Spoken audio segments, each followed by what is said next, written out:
Good morning, everybody. Well, welcome to our next EMA Industry Knowledge Exchange. Some great news. I was just talking briefly just before we got live about the vaccine coming down the pipeline. Very exciting indeed. However, this is still going to take probably talking about another 12 months to truly penetrate the marketplace. But it's great because I think it'll allow us to early in the new year be able to see that we can start moving around more freely, and bringing some sort of live events, hybrid events to the marketplace. So as part of our EMA industry exchange, we recommended suppliers from you, our members, to come and to chat about where they are, what they're doing, how they've pivoted, and the services, etc., they're providing to their clients. And we're very pleased this morning. We've got a couple of guys from Smyle Communications, Jonathan Boyce, who's the Communications Director, and James Howard, who's the Client Developments Director. And they're going to talk to us today about digital hybrid events are here to stay. So they've got some thoughts and views. They've got a lot of research that they've done by working with their existing clients and new clients, and have very much approach everything that they do with a very strategic communications tack. So thousands of hours of learning, as they say, distilled into a 45-minute session. Better hold on to your seats to keep up with it. Guys, please use the chat space to ask any questions, interact. If anybody wants to come to the table to ask a question face to face, just put something in there and I'll pull you in. So cool, yeah. Before we kick off, I just plug for us. So EMA, CNN News, I've seen that I've been circulating. We got bumped last weekend because of the presidential elections, but hopefully that will get shown this weekend. I think the first screening is on CNN Business Travel at 6 a.m. in the UK on Saturday morning. I think it's on twice on Saturday and twice on Sunday. I've put it out there on LinkedIn. But if you've got Sky and you can get CNN, have a look. We will be getting a copy of the video in a few weeks, and then we'll be posting that as well. So guys, as I start to hand over to you, just I want to throw some questions out there. So it'd be really good to know, to kick off with, is what you guys were doing prior to March. I know from my knowledge and experience of you guys and everything else, but it'd be good to share with everybody some of the quick top line stuff, how you then reacted and pivoted, lovely, everyone loves that word, or how you've evolved in what you're doing.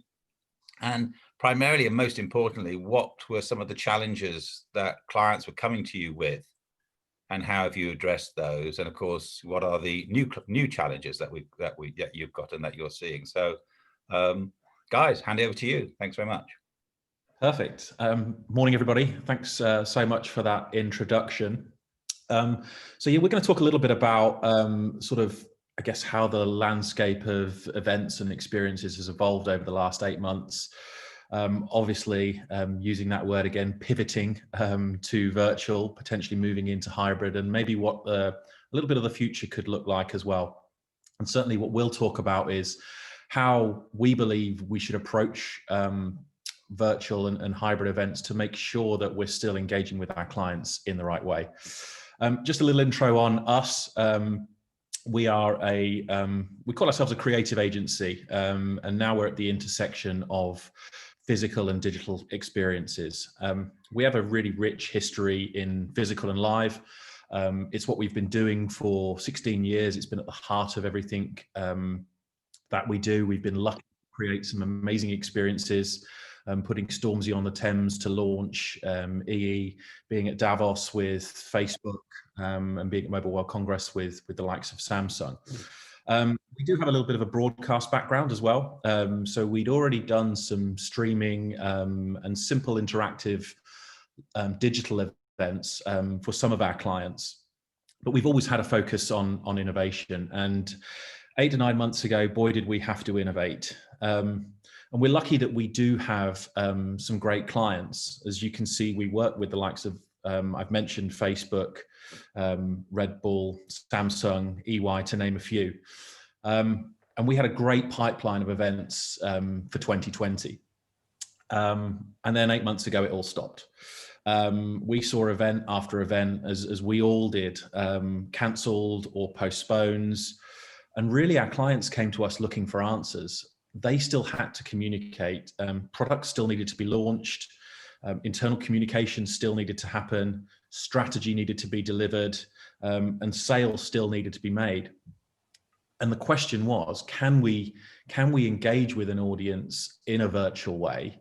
How do we get our message across in an engaging way and still create the buzz, still create the noise, still create the excitement around the messaging that we're trying to deliver? And to be honest with you, what we saw at the beginning was pretty terrible. I think, and we as a business think that a lot of the virtual events or webcasts or streams, as you want to call them at the beginning, failed and became very, very boring very, very quickly because people just put content out there. They had content, they knew they needed to get it out to an audience. So it was just put up on a stream, it was shown, it was recorded, and there was no engagement. People weren't thinking about what do you really need to do to engage the audience? What's the audience going to do with this content? How are they going to react with it? And what would they talk about? What would they say? And really, how do you bring that to life? So we took a step back actually, and we didn't race headfirst into the virtual world, but we took a very different approach. And at Smyle, we talk about smart, bold, and matter.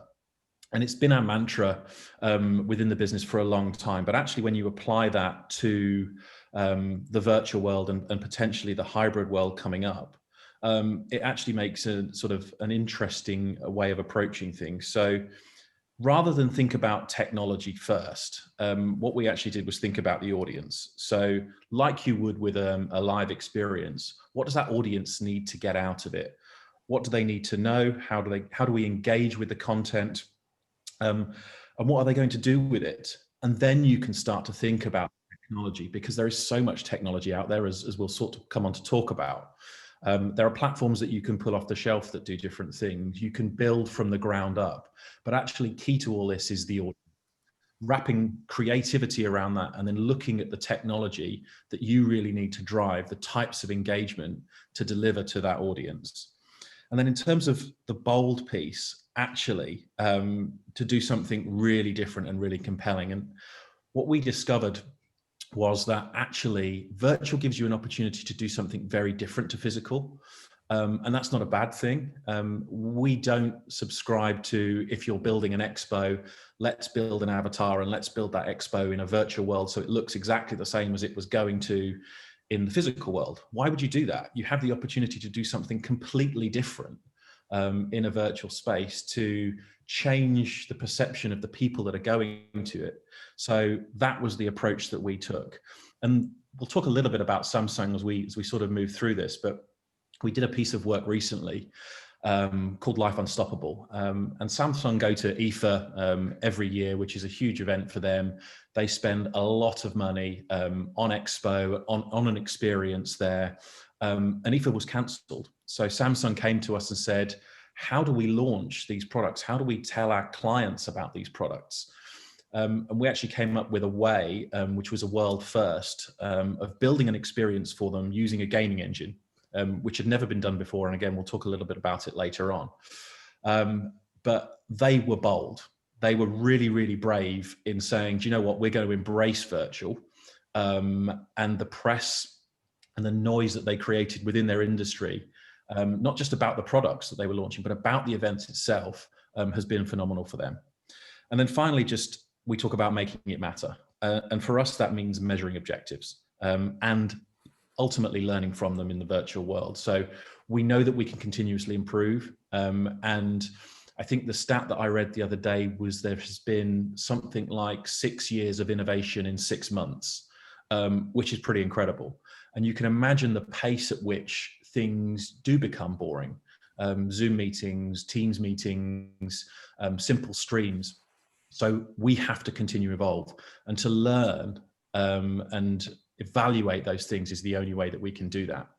But what this did start with was it all started with insight and the way that we started to approach it. So I'm going to hand over to Jonathan to talk about that. James, quickly, before Jonathan starts, on the Samsung thing, I think you said it was Ether Expo. Is that a B2C or a B2B? It's a B2B Yeah. experience. So Yeah. yeah, it's a huge tech event in Germany. They go to it every year. They do a huge experience there. I guess you could probably say there probably would be a small B2C audience that maybe turn up over the weekend, but it's predominantly B2B. B2B. Okay, cool. Great. Thanks. Okay, let's talk insights first of all. And I guess never has there been a time where insights have been needed more. So audiences that we used to know inside out changed instantly back in March and have been changing ever since.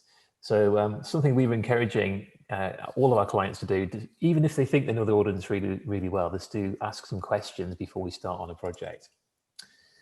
On top of that, we would do loads of trends research, as you'd expect, but we've ramped up our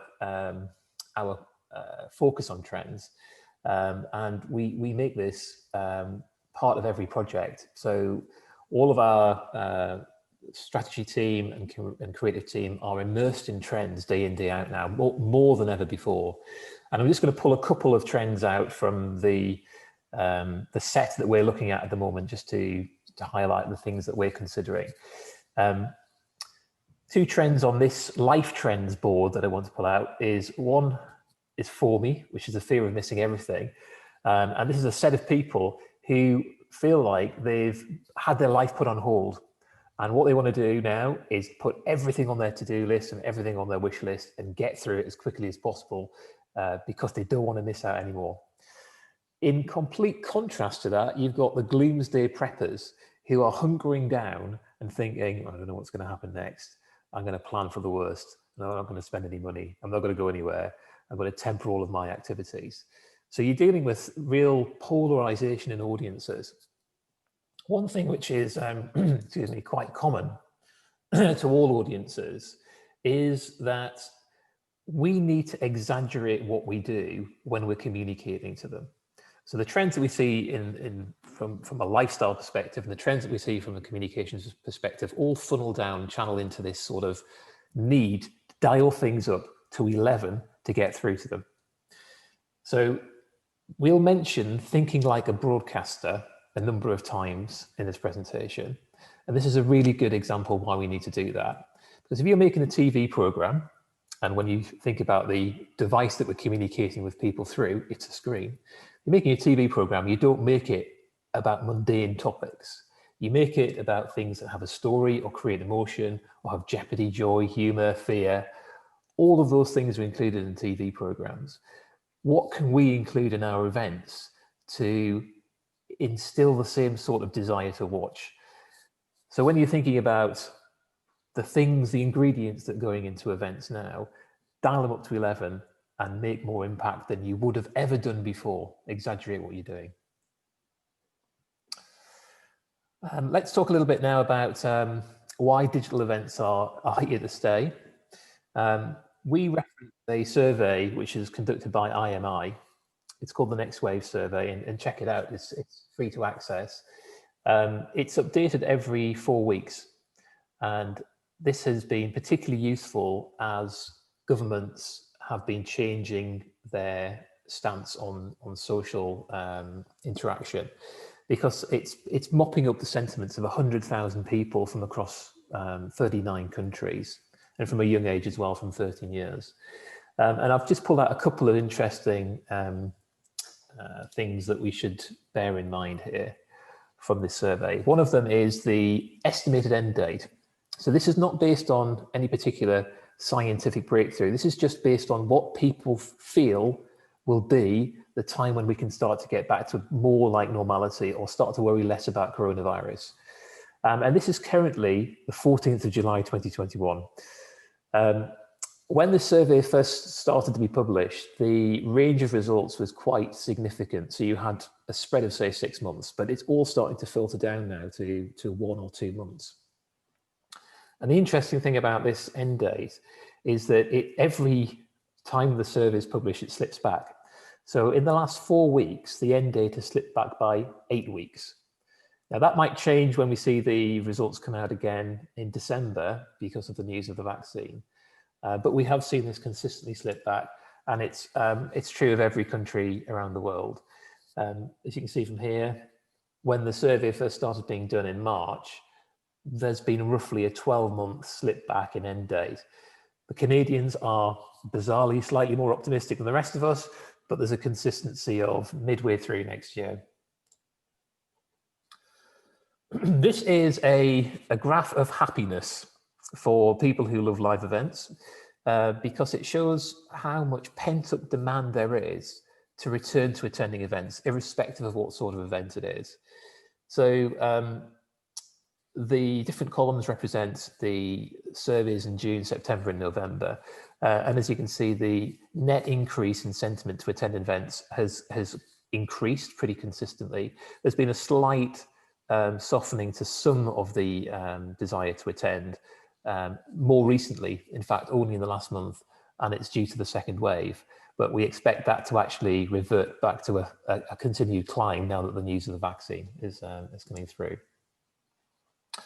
Similar story with travel. So there's a pent-up demand to travel. Even cruise holidays are seeing a desire to be returned to. And there seems to be a slight spread in people's desire to return to different types of events. So whether it's an indoor event, an outdoor event, the type of event, there's a slightly different time frame.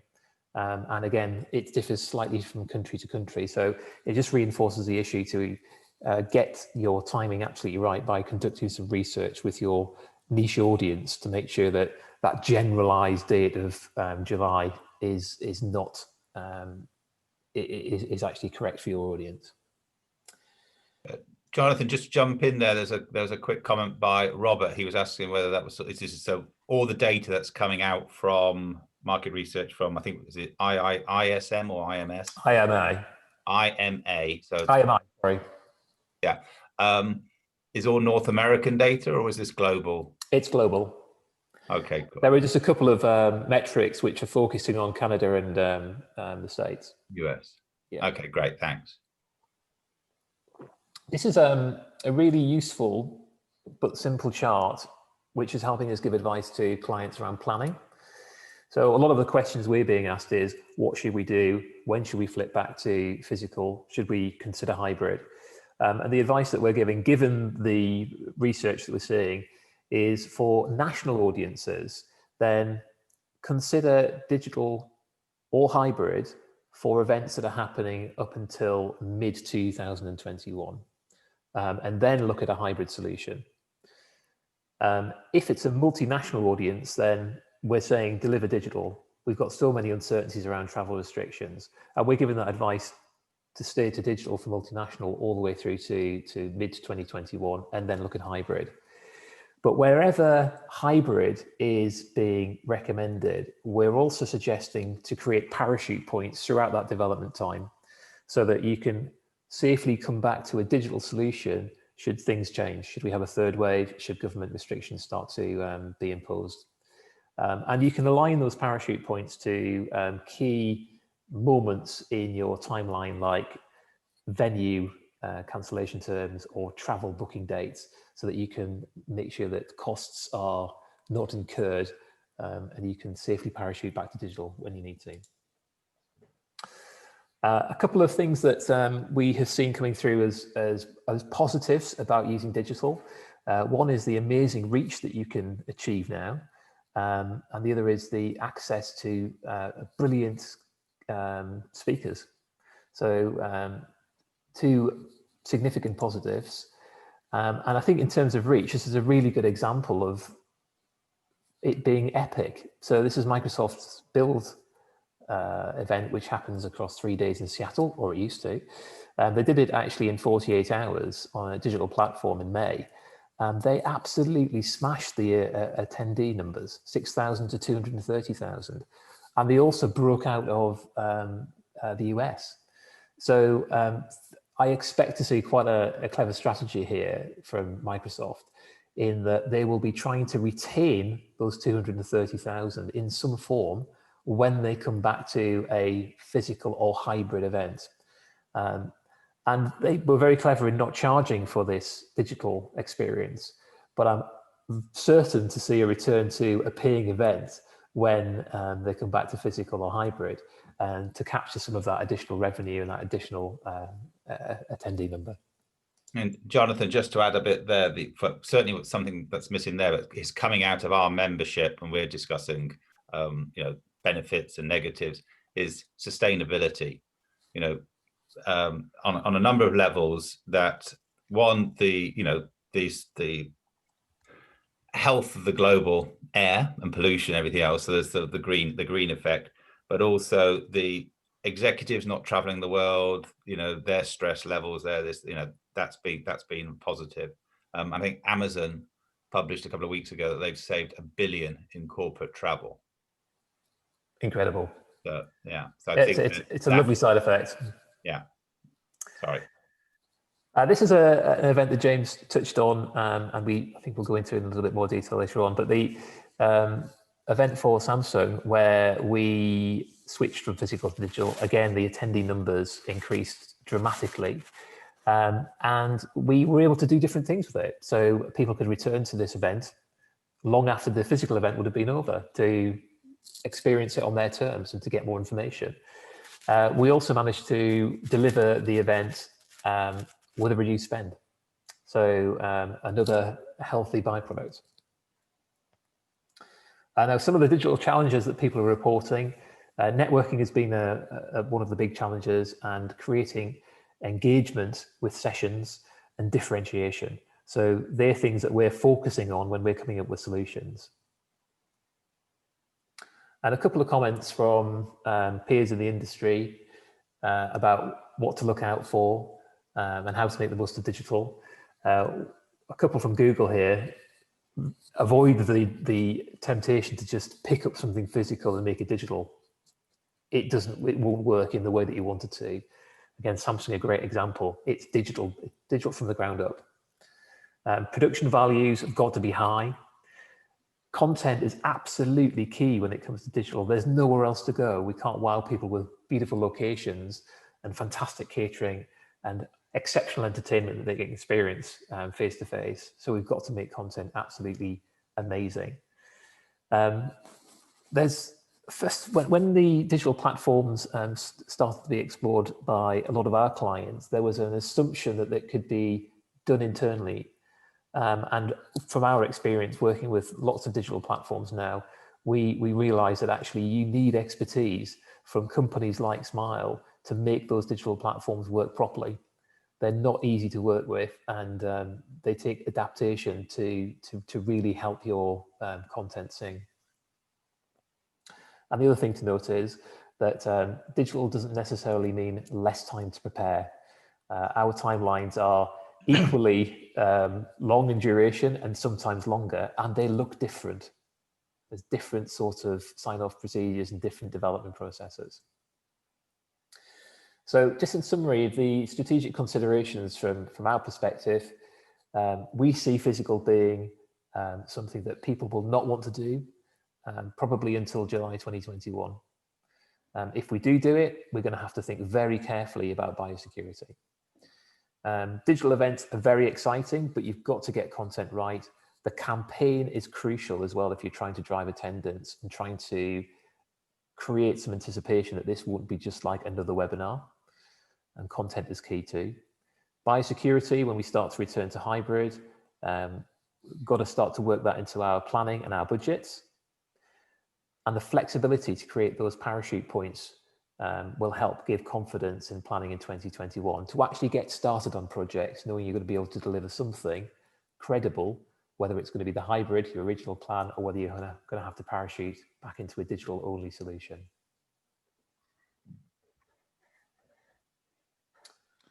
Thanks, Jonathan. I think just to pick up on one of those points just before I move on, in terms of the planning, we were fortunate enough to deliver a global leadership event virtually for ABB. It was the first virtual event that they'd ever done, and it was actually the first event that this new CEO had ever done, so double the pressure on him. But what we found on that, and as a learning for us, the event went very well. But in terms of the preparation time required for rehearsals, we're almost doubling the time that we would usually spend rehearsing in a live world.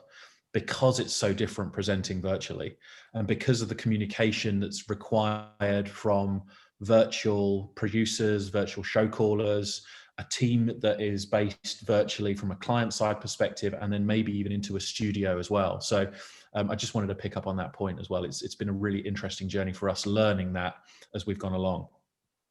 But Smyle, as I mentioned, when we pivoted, we felt like we needed to base ourselves around a thought process, and that thought process became beyond. And what that is it's combining the amazing technology that is out there. As I mentioned before, we did a lot of research on the platforms, we did a lot of research on what could be built, and then thinking about actually the audience and what's required, and utilizing the right technology to create these amazing experiences and create different levels of engagement depending on what it was that was required from the client, from the objectives, to really make sure that the audience stayed focused on the experience. And it wasn't, as I say, just a sort of a webinar that they could just watch. It was actually more of something that was really engaging for them. Just next slide. So we talk a little bit about sort of the evolution of events through to hybrid. So on the far left, you can see physical events, how life used to be. We all remember that. Great when we turn up at a venue, we all got to spend time together. But then we moved into the period that we're in now. And there's the webinar, the one-way communication from presenter to audience, no engagement. We certainly don't recommend that. There is a time and a place for it, I think. If you're just trying to get out a small message potentially, and obviously budget plays a factor, but from a pure engagement perspective, it's not something that we recommend. Then you have the digital event where you have the opportunity for the audience to communicate with the presenters or the facilitators and vice versa, but also allow the audience to talk to each other like you would at a live event. So you're creating that community, even though it's online, like you would when you would sit next to someone during a keynote. You can comment, you can talk to them about it, or even at dinner or drinks in the evening as well. And then moving on to the hybrid, and there's a couple of different types of hybrid that we talk about. There is the opportunity to bring presenters together to create a really seamless experience from a audience viewing perspective, where the audience will be completely virtual. Then there's the opportunity to bring a small audience together with the presenters, so they have a live experience, but you have a virtual experience around that interact with that audience. And then there's also the opportunity to bring small groups, multiple groups together. So you might have different pockets of people that can get together, let's say around the UK. So maybe there's 4 or 5 what we call watch parties that are able to interact with each other, as well as interacting with those bigger groups. So sort of bringing that level of engagement up each time we do it. And then finally, when we eventually get back to live, we believe that, as Jonathan mentioned earlier, there is still going to be a requirement for a digital virtual presence, because of the opportunity to actually expand your audience so much more, but also people maybe not being confident traveling, or maybe customers want to actually make a little bit of a saving in terms of travel. So there's going to be that element moving forward, whatever happens. So in terms of Smyle and our approach, the way that we look at this is there's a number of different things that we really start to think about. Just next slide. We believe that not all digital events are equal. And what that means is, again, you're only really limited by your imagination in terms of the digital event. It doesn't have to be the same as a physical event. You don't have to deliver it in the same way. In fact, you shouldn't. There are so many more things that you can do with virtual that make it different, that make it stand out. And yes, we all love the physical interaction, the one-on-one with people, but at the moment we can't do that. So we have to think about different ways of bringing that to life and creating these opportunities, creating these events that actually really do stand out and continue to evolve as we move through them. And we have a bit of a point of view. As I mentioned earlier, we start with the audience. The audience is at the heart of everything we do, understanding what they need to get out of the experience, what they're going to do with the messaging, and then we wrap our creativity around that. Excuse me. And content is absolutely critical to everything that we do in that sense. I actually think content has almost become more important than it was in the live environment. It has to be so compelling. It has to tell a story throughout the entire experience for people to be hooked to it. We really have to make these experiences fun. We have to do something different. People have to enjoy them. People are spending so much time in front of their screens right now that it has to be enjoyable to really make sure that they're engaged. We like to offer the physical in the virtual, and I know that sounds a bit odd, but whether it be a bit of team building, whether it be just during a break, actually encouraging people to get up, to stand up, to move away from their screen and do something that just changes their energy a little bit. We love the idea of bringing what we call in real life elements to our experiences and creating almost this unboxing moment. So something turns up before your experience. Maybe it's got a lock on it, maybe it's got a code on it. And you actually all experience that unboxing together. And in there could be anything as simple as something for your tea and your coffee break, or it could be part of the content. So actually during the experience, the content changes based on something that you have that's been delivered to you. Obviously, it's absolutely key to get people talking. And as I said earlier, that's not just to the presenter or the facilitator, that's to the entire audience to create this community. Ensure measurability. So in the virtual world, we can measure pretty much everything. Obviously, we can see how long people are staying online, what content they're looking at, how engaged they are, but not forgetting to measure the emotional connection that they're having with the experience as well, because that's really going to resonate with the brand, the company, whoever it is that's doing that virtual experience. And then making sure that we celebrate and create these moments that are unexpected. You have access to so much talent, as Jonathan mentioned earlier. We did an event for Salesforce recently and had will.i.am for 20 minutes. Previously, to get him to a physical event, to fly him around the world, to put him in a hotel, the costs are exponential. He's still pretty expensive virtually, but you have access to people like that, even if it's a particular keynote speaker on subject matter that's somebody that you wouldn't necessarily have the opportunity to engage with. There's this raft of opportunity to really bring to life unique experiences in virtual. So we mentioned sort of digital and hybrid, and I'm going to touch very quickly on digital, and then Jonathan will sort of come on to the hybrid. Everything we're doing at the moment is obviously digital. And as I said earlier, sort of 6 years worth of innovation in 6 months have seen platforms change almost exponentially. We've started using a couple of platforms and even their innovation has wowed us. But it's not always about the platform. It's about the other technologies that are out there and how you plug those in to really start that engagement. And on the next slide, we talk about what's expected. So on the left-hand side, you can see sort of what we would say would be expected from a virtual event. So you would have your pre-registration, you would have your branded interface, your polls, your voting, your Q&A, opportunity for translation, networking. All of these things we believe are expected. Making the difference is the table on the right, the unexpected. How do we bring to life something that people haven't seen before in the virtual world? And how do we continue to evolve that? So it might be the in real life pack. It might be the opportunity to bring in new technology for VR and AR. We actually did an event for a client a few weeks back, and we sent out 1,500 VR headsets because they wanted to create a real experience for their keynote. So they did the entire keynote session in VR, and it was an incredible experience.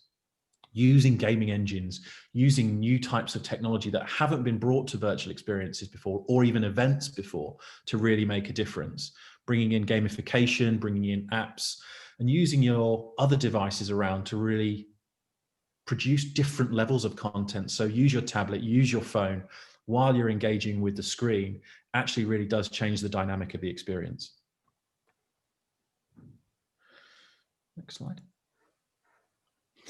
I talked a little bit about sort of platforms, and we've sort of, the first question that we got asked nearly every presentation sort of 6 months ago was, how much does it cost? And I think because virtual is so different to live, people just assumed that you could pay for something because it was coming out of a box, it was a platform. But as we've discovered, it doesn't work like that, because it is about the audience, because it's about putting them at the forefront of everything that we do. So in terms of the platforms, we started to try and build almost a bit of a sliding scale. So we have a sort of three-tiered approach. We have partner platforms, which are platforms that you can get off the shelf. I'm sure you know some of them: On24, Bizzabo, Blue Jeans, all of these platforms that you have the ability to work with within their parameters. And Smyle offer the ability to help sort of curate those and use them, but also how do we build content and how do we make sure the content is seamless through those.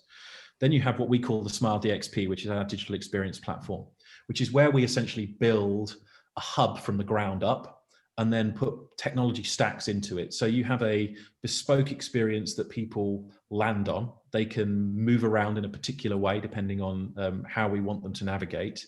And then we bring in the right technologies, whether that be for networking, whether that be for a collaboration workshop, whether that be for a keynote, to make sure it's an entirely seamless experience. And then, like we did with Samsung, you have the opportunity to build something from the ground up. And looking at the technologies that are out there, using gaming platforms, using different types of new coding and tech to bring something to life that is brand new, something that people haven't seen before, and then continue to utilize that on and through. James, it's Richard, just to jump in there on Sure. your DPX and the bespoke stuff. How does that DXP, sorry, how does that fit with corporate IT protocols and security? Are you using it on an existing platform that passes those, or is it something totally new and it can only, you can't go to one of the big banks for it or something? It's a great question, because it's, again, something that we learned very early on. Is one of the first questions that we ask our clients now is, what are your security protocols? For instance, if you use something like Bizzabo, all their data is stored in the US. So, it's not applicable to a lot of clients. So from a DXP perspective, we would build the security parameters in, and we would only use technology stacks that adhere to those security parameters. So it's a really good question. It's a really important question for anybody to ask when you're starting to build a virtual experience. Cool, thank you. Like with Samsung, you can start to really think about the environment that you're in as well. And obviously, depending on budget, there's so much opportunity to bring photorealistic environments to life, bring in 3D content that presenters can interact with, put presenters on green screen. We're even talking about polymetric capture now, which is 360-degree capture of a presenter to put effects on them. So actually creating things, again, that people have never seen. It's almost like, what is the art of the possible? We're only really limited by our imaginations. And then Jonathan touched on content earlier, and I think I said, it's actually become even more important than in live to make sure that we can engage with people. So it has to be entertaining. It's like that TV show. You want to watch it, you want to see it, what's going to happen next. It has to be multisensory. So with the in real life products, can we bring in smells? Can we give people new headphones to really create a sense of around sound? One of the great things about virtual is that it can be individual. It can be much more individual than a live experience. So making sure that it's tailored to those people. Obviously, we need to hold attention, making sure that our presentations are short and sharp. You can't do a 45-minute keynote like you used to do in a live environment. It has to be 15 to 20 minutes now. Otherwise, people just lose interest. And we have to make it feel live, even if it's not. So one of the tricks that we have is obviously pre-recording, but doing a live Q&A. So you're still able to have that interaction, but you get a really, really polished presentation. And I think finally from me, we just wanted to touch on the Smyle galleries. So again, from an innovation perspective, what we did was we realized that bringing in content, mixing content and sending content back out on a platform that you buy off the shelf doesn't work. So we started to create the Smyle galleries. We now have, I think we're building our 6th now in our Hartford office. And essentially they're mini TV studios. So the content is brought in, we mix it, and then we send it out to a platform that is maybe off the shelf. It works with the likes of Zoom and Teams as well, if you want a really high level of content. But also with the other partner platforms, and then into the DXP, and then into the bespoke elements as well. But what it really does is it provides us an opportunity to deliver really amazing content for the audience. So everything looks amazing, it's seamless. I saw an event the other day where a gentleman had a white shirt on in a white background, and basically you could only see his head. It's about helping the presenters understand that they can really still deliver great content utilizing something like the Smyle Gallery, and actually they have a really great experience as well because of the communication that we put in place, because we have the show callers and the producers, and everybody is able to communicate with each other through, whether that be in ear or whether that be through chat. We're actually creating an experience that's almost as good as live. So you're able to talk to the producer, you're able to talk to the show caller and really bring that content to life. So it's amazing for the audience, but also it's a great experience for the speakers. James, again, Richard, this is where I see the world going for the foreseeable future. It's great to see you guys have done. I know other production agencies are doing it. We're now seeing hotels. So we did our EMA hybrid event. We used I think they call it RX Studio at the Lancaster Hotel, where they've partnered with a production company to build it. So it's then we can rent it on a day rate instead of spending 100,000 every time to bring this kit in and set it up. Yeah, so that's exactly what we've done. We've got, as I say, we're building our 6th at the moment. It comes as part of the virtual package. It's day rate. It's not something that you have to purchase. We've built that because we believe that it's the right thing to do for this type of experience right now. Okay, let's talk about hybrid for a moment. So you saw the diagram that James shared earlier on about the different permutations of events. We're talking about the events on the right-hand side of the page. And specifically, I'm going to talk about the idea of layering on a digital audience to a live event. So it's the diagram on the very far right. So it's your expected physical event that we may have done before March, but then introducing a digital audience that wouldn't be able to travel to it, or maybe new because they're from a new geography, or an expanded audience as a result of some digital events that have been happening in 2020. So when we approach this sort of event, we'll be looking to create experiences that are distinct for the audience that are there physically, and experiences that are distinct for the audiences who are joining digitally. And then also we'll be creating experiences that they share together. On top of that, those shared experience would involve some interactivity, whether it's a connection emotionally or whether they do something which involves impact on either one of the audiences. But it would be wonderful to include some sort of shared journey and shared experience for both of those audiences who don't physically meet one another. And going back to the broadcast analogy, one way to think about content and thinking about an approach for that type of an event is looking at a televised event. So if you think about a Formula One weekend or Glastonbury, then we have an experience that the audience are enjoying there in the field or their trackside, and also the experience that the audiences are enjoying on their tablet or in front of their TV.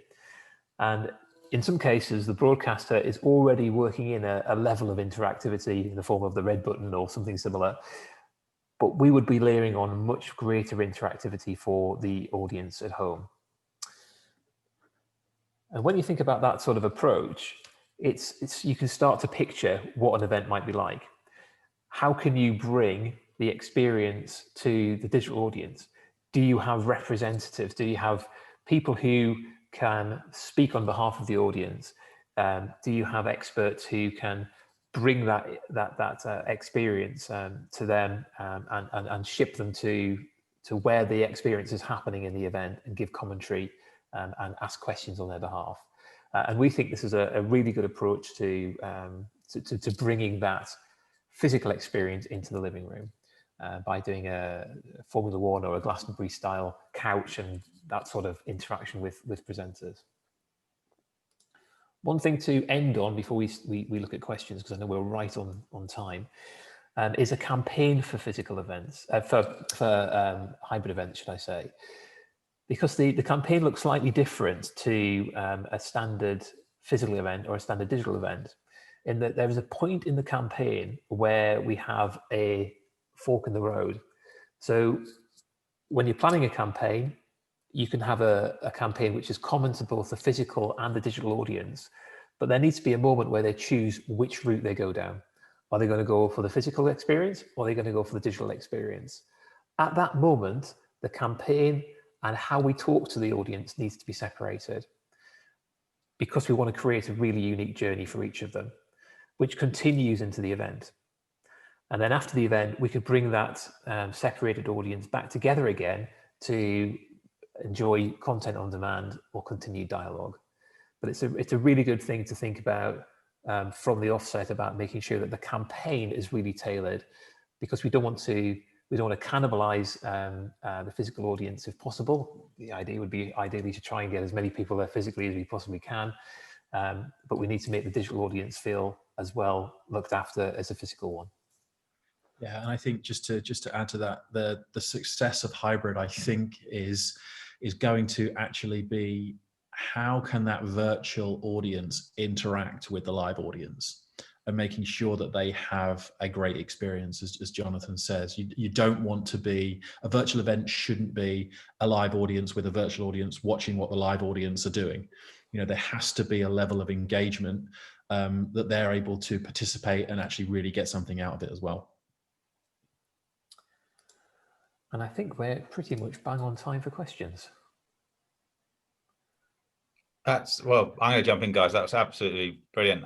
Thank you so much for the way that you approach this. Some big picture strategy here, thought process, which, you know, is brilliant to hear and to share, because then it's how you then look at that, think about that, and make the adaptation. I can see there's a lot of, you know, strategic thinking going into how you approach what you do and adapt that, and how you're changing. And again, now looking at the next evolution, which I think is this, you know, this, like you rightly said, we got through the panic stage of we need to communicate, and now we're into the process of, okay, how can we make this more engaging, more interactive? It's here for the long run.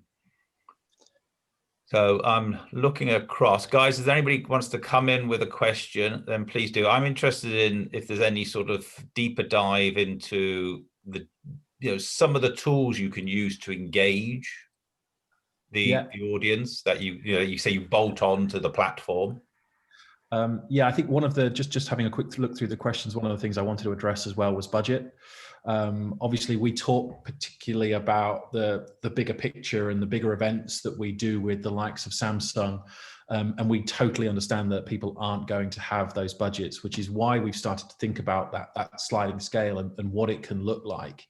You don't have to have, you know, hundreds of thousands of pounds to put on a great virtual experience. It's just about making sure that we pick the right platform and create the experience around that. What I would say is the difficulty that we really experienced right back sort of 8 months ago was people coming to us and saying, we don't know how much it's going to cost, so we can't give you a budget. It's almost, in the virtual world, I think the parameters around how much you can spend are even bigger than they are in the physical world, because it's the art of the possible. You can go as far as you want. So I would always say, if you have a budget in mind, if you have £10,000, if you have £50,000, if you have £1 million, make sure you're telling whoever you're talking to, so that they can build it around that. And I know it's difficult, because a lot of companies have come out of live and gone, well, because it's virtual, we think we should be spending less than we should on live, because we don't have to pay for accommodation, we don't have to pay for travel, we don't have to pay for F&B, but you do have to pay for different things. You have to pay for the platform, you have to pay for the elements of engagement. So actually what we've been saying is, generally, you know, the sort of the normal size events are about the same price. You know, obviously you can look to make savings, but actually don't go into it with the thought process that it's going to be half the cost, or it's going to be a quarter of the cost that it used to be to produce live. Because to produce that engaging content and those ways to bring the audience in and talk to them and tell that story, it just doesn't work like that. The only thing I would say then, there's a good question from Faye that she's asking to have a look at something that she missed while you guys prep for that. But the cost thing is that, you know, you will look at this probably from a comms production point of view, and I would agree that the cost of that is the same, if not more. But the other costs, like the hotels, the travel, the dinners in the evening, they're not there. So the savings there, but you're absolutely right. From a production point of view, TV production has always been far more expensive than event production or room production. Yeah. It's I mean, it's, as I say, it's that those things automatically become a saving, but it's, that money does have to, some of that money does have to go into the content, because, as I say, the content has to be almost better than it has been in live experiences, and there are different ways of producing that. And the technology that's out there does cost money. So the more engagement that you have in the experience, so if you start off with a keynote and then you want to go into breakouts, and within those breakouts, you then want to create a collaboration tool so that people can work together. And then you want to move into a networking section, and then maybe you want to have a round table. All of those different technologies are, they're a technology stack. So you're building from the ground up. So the more of those that you have in, obviously, the more the event and the experience is potentially going to cost. So it's just about understanding the objectives of the event, understanding the budget that you have and the parameters that we have to play with. But you can always create something engaging from a virtual perspective. And even if you're using Teams or Zoom, just making sure that the content is brilliant and it's seamless, and even just chatting to the presenters to make sure that they have a good environment, even if it's just like this to a screen, you can still create something that's engaging. Yeah, so can we quickly flick back to your broadcast stage set there that, what you've built? You said you've built 6 now. Presumably they're different places around the country. You've either partnered with hotels or... No, they're actually all in our Hertford office. Okay. So they differ in size. So there's, I think there's 2 that are sort of the bigger ones that we would use for a lot of speakers and a lot of interaction, but actually we've built smaller ones so that if it's just 2 or 3 speakers and maybe we have a panel for the simpler events, actually we're able to do that as well. Okay. Well, we can pick up that on the video, but that's, and again, those, like you showed on one of your slides, and I have to say, guys, your slides were brilliant, because it makes it very simple and clear, is that those venues can interact with other venues, and presumably those venues don't have to be your venues. It's just the technology. You could be talking to a hotel in Glasgow and one in Madrid and one in China. We're working on a project at the moment where we are creating a fashion event, and it's going to be a 9-location fashion event where each one of those locations contributes to an overall catwalk show. So it's very much like this. You've got 9 different contributing countries, and all coming together via our Hertford gallery to create a seamless program. Okay.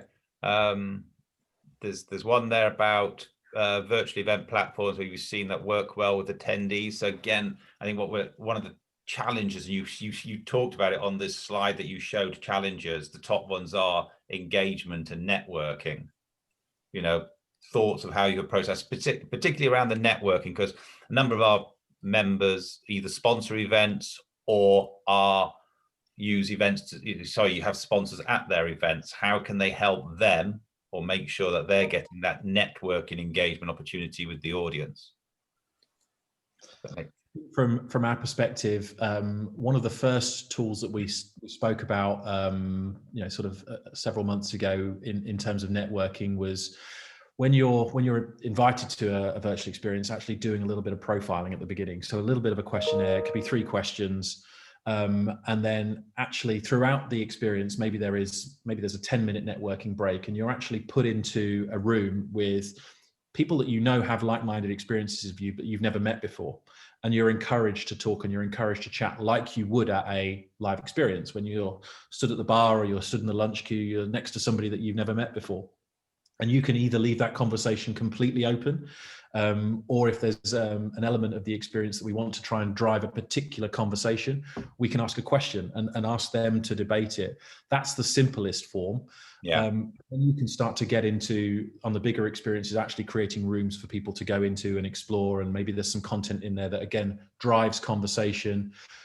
We love the idea of the fun element. So actually creating, imagine different types of room for music. So you can go in, if you like your dance music, you can go into the dance room or the chill out room or the rock room, but you can interact with those people that are in there. And not only that, you can interact with the band or the DJ or whoever it is. So you can start to talk about the types of music, just like you would if you were, again, at an evening event. And then obviously the things that have been going around virtually since we started, like the workouts, like the drinks, like the cooking, all of those things, you can bring those things in.